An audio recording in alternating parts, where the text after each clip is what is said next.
This is part of a modern retelling of Macbeth, a story about ambition, power, and the cost of trying to outrun fate. Macbeth is king now, but kingship has not brought him peace. It has brought him fear, and fear demands answers. Macbeth returned to the witches because victory was not enough. He needed reassurance. The cavern swallowed light and sound alike. The witches circled their boiling cauldron as if they had known he would come. One of them glanced toward the entrance and smiled. Something wicked this way comes. They were not afraid of him. That unsettled him more than he expected. He demanded answers, no riddles, no delays.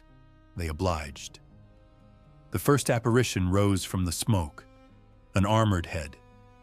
"Beware Macduff," a name, clear, direct, a threat given form. The second vision followed, a bloody child. "No one born of woman shall harm Macbeth." The words struck him like armor sliding into place.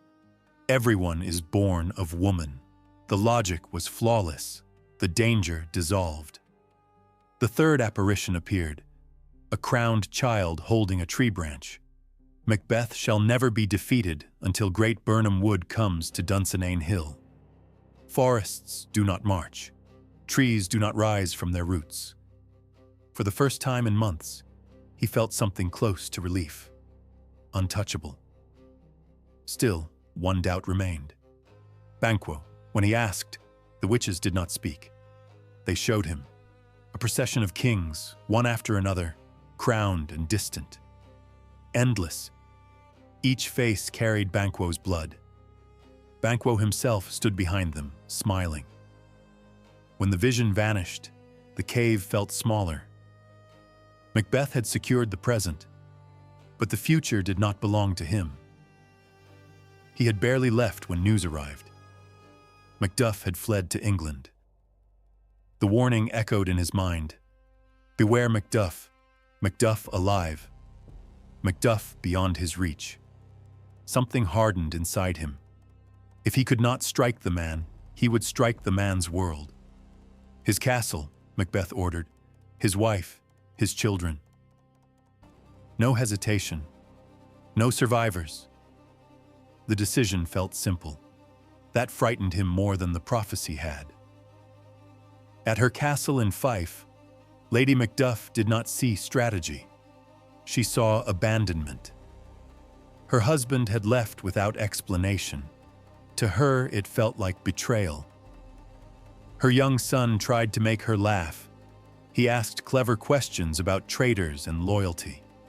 He was still young enough to think words were harmless. The murderers arrived without ceremony. The boy fought back. He died calling for his mother to run. She did not escape.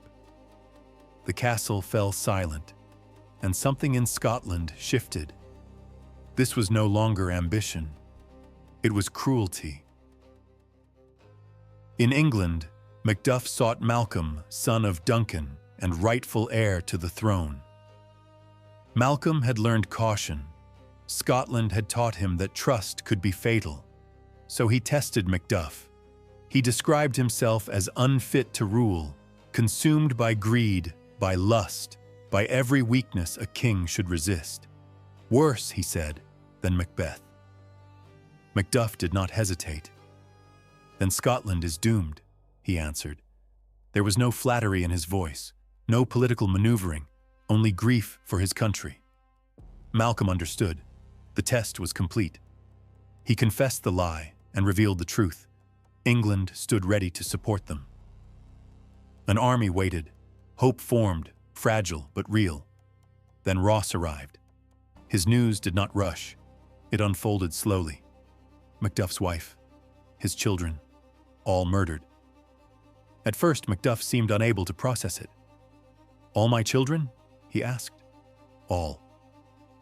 Grief hollowed him out, but it did not destroy him. It hardened into purpose. Malcolm urged him to transform sorrow into action. Macduff did not need encouragement. His path was already clear. He would meet Macbeth, not as a politician, not as a rebel, but as a man with nothing left to lose.